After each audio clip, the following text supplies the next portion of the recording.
Good afternoon students, कैसे हैं आप लोग सभी स्टूडेंट्स। आज के सेशन में हम लोग काफ़ी इंटरेस्टिंग फैक्ट का आज अध्ययन करने जा रहे हैं। और ये इंटरेस्टिंग फैक्ट बेसिकली जो है इंग्लिश का है। और इस फैक्ट को काफ़ी एक्सपर्ट टीचर भी आपके साथ शेयर नहीं करते हैं। तो आज का सेशन जो है वो काफ़ी इंटरेस्टिंग होने वाला है और आई होप कि आप लोग इस सेशन को एंजॉय करेंगे। तो चलिए हम लोग अंग्रेजी के कुछ इंटरेस्टिंग फैक्ट का जो है अध्ययन करें। सो आर यू रेडी? चलिए, वेरी गुड। तो गाइस, फर्स्ट जो है फैक्ट आपके समक्ष ओपन हो चुका है। वो फैक्ट है गाइस कि the sentence uses every letter of English alphabet। लिखा है the sentence uses every letter of English alphabet, यानी एक ऐसा सेंटेंस जिसमें अंग्रेजी के सारे अल्फ़ाबेट एक साथ जो है आपको देखने को मिलेंगे।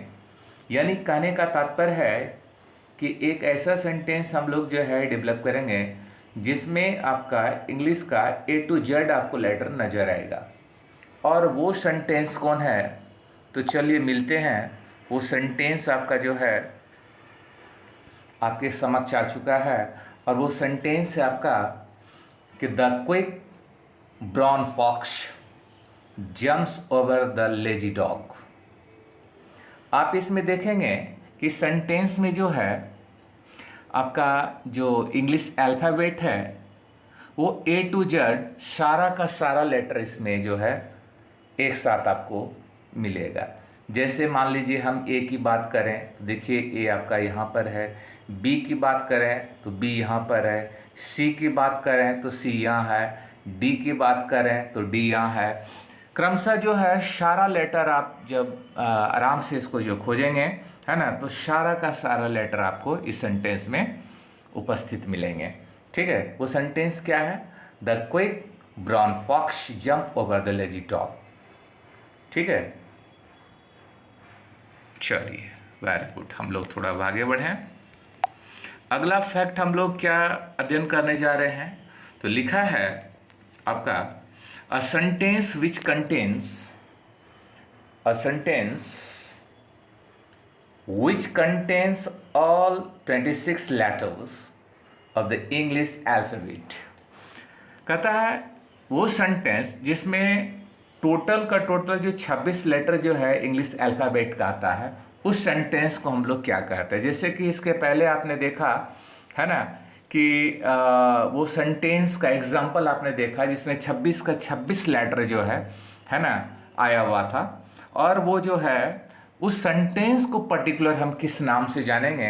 तो उस सेंटेंस को पर्टिकुलर जो है हम लोग पेनग्राम के नाम से जानेंगे। ये याद रखेंगे कि अगर आप A to Z लेटर से कोई भी सेंटेंस आप और सब का सब जो है आना चाहिए, तो उस तरह का जो है सेंटेंस को हम लोग पेनग्राम कहते हैं। That is called पेनग्राम।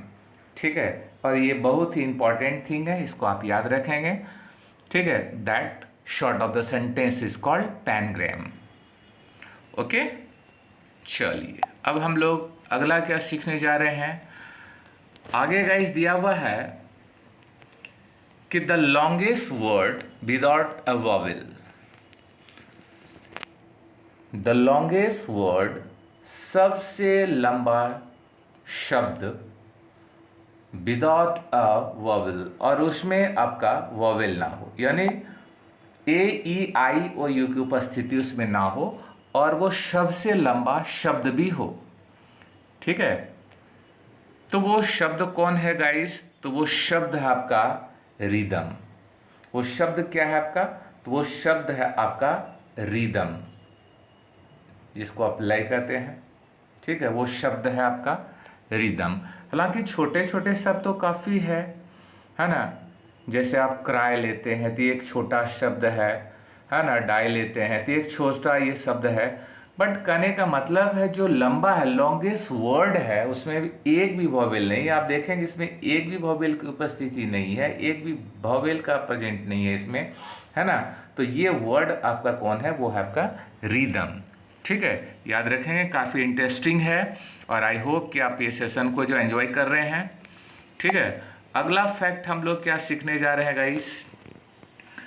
अगला फैक्ट हम लोग सीखने जा रहे हैं कि only letter in the alphabet that has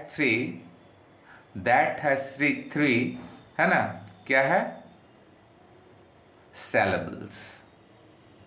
कहता only letter in the alphabet that has 3 syllable, मात्र एक शब्द, ए टू जेड में मात्र एक शब्द जो है, ऐसा शब्द आप बताएं, है ना, जिसमें 3 syllable हो, 3 खंड हो उसमें। प्रायः आप देखेंगे, है ना, कि डब्लू को छोड़कर, ठीक है, बेसिकली डब्लू को छोड़कर सब में आपका एक ही सिलेबल होता, जैसे अ या बी, शी, सब में एक ही सिलेबल है। लेकिन इसमें कह रहा है कि 3 सिलेबल वो शब्द में आना चाहिए, और वो उत्तर है आपका, पहले हम लिख चुके हैं, वो आपका डब्ल्यू। ठीक है, इसमें 3 सिलेबल है आपका। ठीक है, डब्ल्यू, 3 खंड है इसमें आपका। ठीक है, तो ये जो है आपका डब्ल्यू है, याद रखें, इसमें 3 जो है आपका क्या है, बोलिए क्या है, सिलेबल्स है, खंड है। ओके, अगला फैक्ट हम लोग क्या लर्न करने जा रहे हैं, बहुत इंटरेस्टिंग फैक्ट है गाइस। लिखा है कि the dot over the letter I और जेड, आप देखते होंगे जब आप स्मॉल आई लिखते होंगे, हालांकि आई कभी स्मॉल नहीं होता है, आई और ओ कभी स्मॉल नहीं होता, वो हमेशा कैपिटल ही होता है।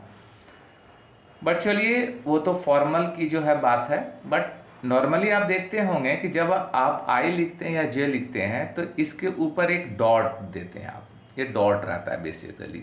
तो इस डॉट को हम लोग अंग्रेजी में क्या कहते हैं, इस डॉट को हम लोग अंग्रेजी में कहते हैं टाइटल।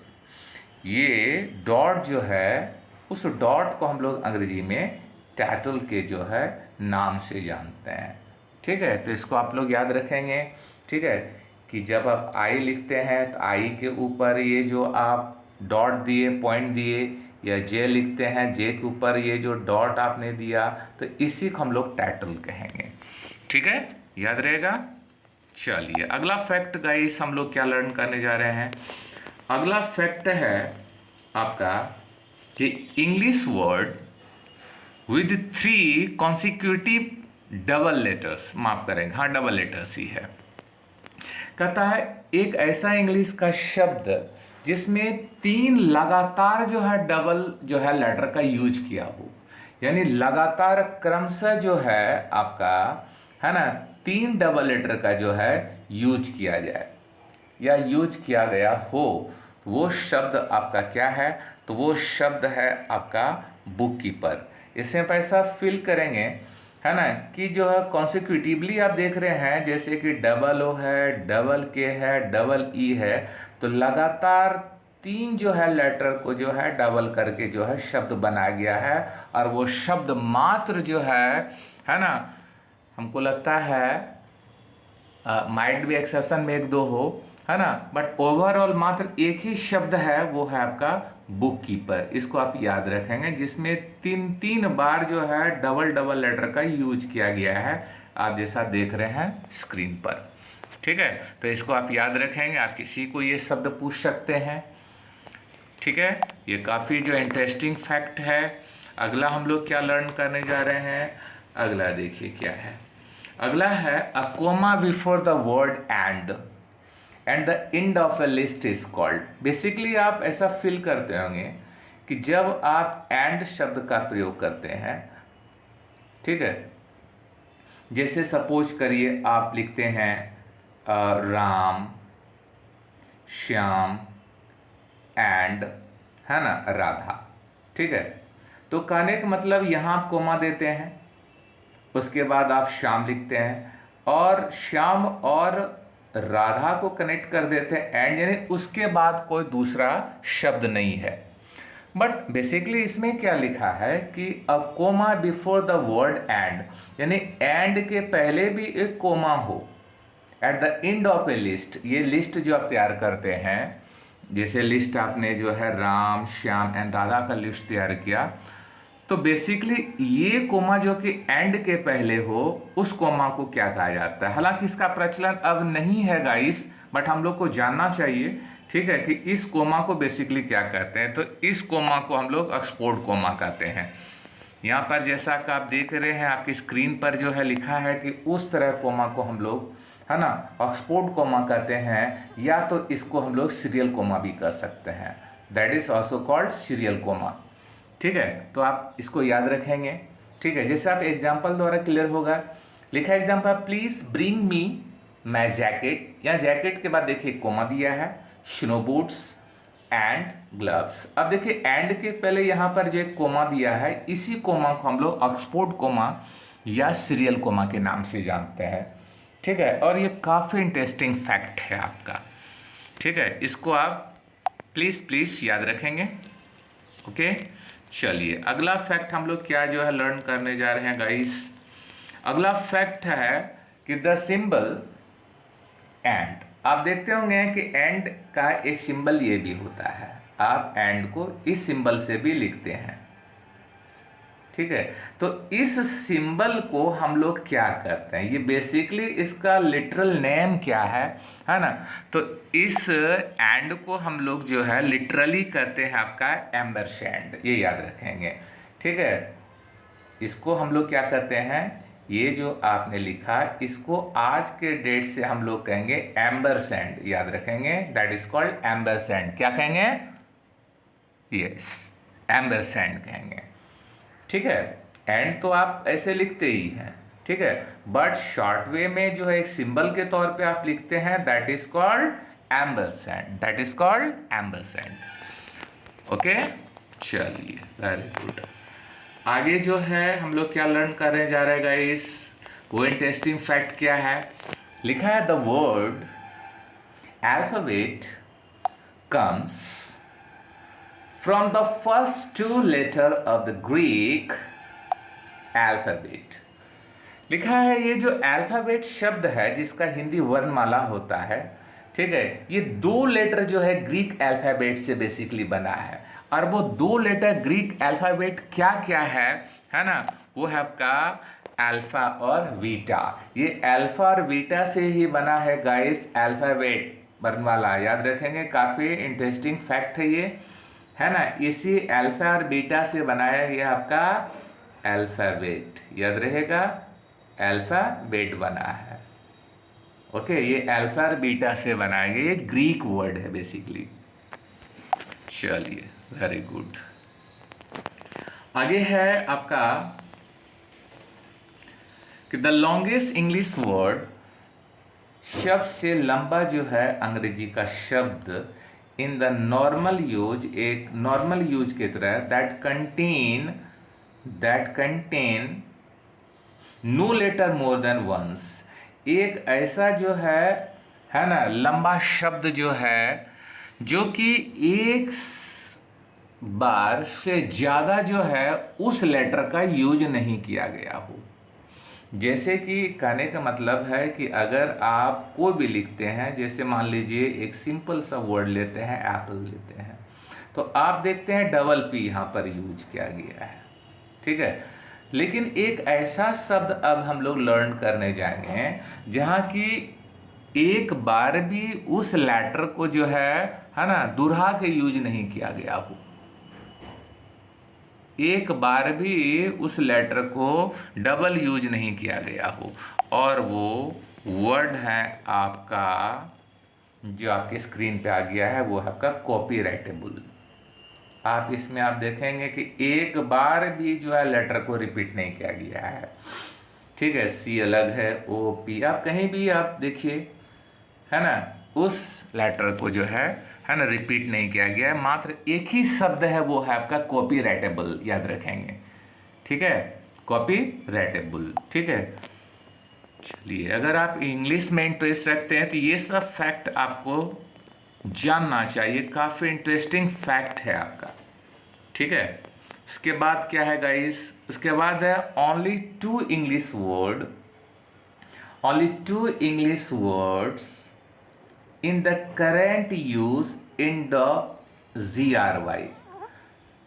मात्र जो है आज के डेट में संपूर्ण अंग्रेजी साहित्य में या संपूर्ण इंग्लिश लैंग्वेज में मात्र 2 ही ऐसा शब्द है जो कि आपका GRY से एंड होता है।